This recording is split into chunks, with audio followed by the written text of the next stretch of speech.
Bir адам падышанын жанына келет. Ал балык кармоочу экен. Ушунчалык чоң, кооз, сулуу балыкты алып келет, падышанын жүрөгү жиип кетет. Аябай жиип кетет дагы падыша. Берешен падыша экен. 4000 күмүш дирхамды бергиле буга дейт. 4000 аны көтөрө албайт, ал араң көтөрөт. 4000 дирхамды баягы алгандан кетип баратканда аялы сараң экен да. Кээ бир инсандар жакшылык кылса, аялы сараңдык кылат, баласы сараңдык кылат. Падышалар бир жакшы иш кылайын десе, же болбосо колунда бар адам жакшы иш кылайын десе, башкалар көрүп алып, өзүнчө эле кызматчылар ичи ооруй берет да, ушуну бекер берди, бербей эле койсо болмок. Өзү берген жок. Бирөө берсе ошону көрө албайт. Эгер көрө албаса сооп жок. Эгер ырас берди менин күйөөм десе сооп бар. Ырас берди менин кожоюнум десе ага сооп бар. Жөн эле мындай ичи тарса ага сооп жок ага. Баягы падышанын алдына келгенде жүрөгү жибип кетти. Аялы ичи тарып атат. Сооп жок агачы. Аялы ичи тарып атат. Неге берди? Сен ушунчалык ысырап кыласыңбы? Бир балыкка сен 400 күмүш акчаны бердиңби сен? Эмнен калат мынтип олтурсаң? Мындай кылбашың керек, сен бюджетиң түшүп кетет сен. Акыбалың оор болот экономика. Ошондо эмне кылышым керек десе, ойго батып калды. Падышаны ойго салып койду. Аял киши ушундай да, ойго салып коет.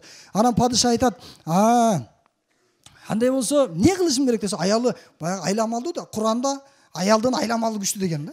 Аял айламалы айтат: "Сен сура" дейт. Балык эркекпи ургачыбы де. Эркек десе, мага ургач керек дейсиң. Ургач десе, эркек керек болчу алып кет балыгын деп туруп акчаны алып аласың дейт.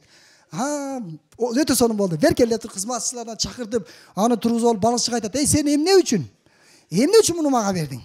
Бул балыкты эмне максатта бердиң? Бул ургачыбы эркекпи?" десе, ургаччы да эмес, эркек да эмес. Анан эмне десе, "Бул хунаса" дейт, кызтеке дейт. Анан баягы падыша эси оп, ушундай боору эзилип, анан күлөт, каткырып күлүп. Буга дагы 400 дирхамды бергиле дейт.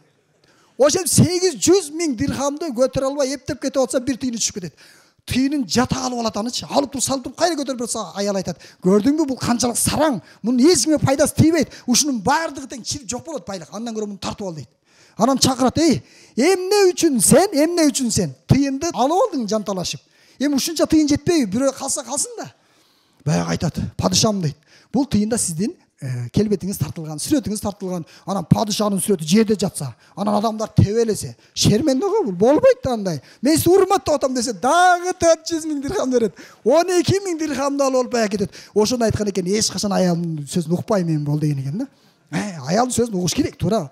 Бирөтөлө укпай койгон болбойт, угуш керек, бирок кичине карап, ар жак бер жагынчы.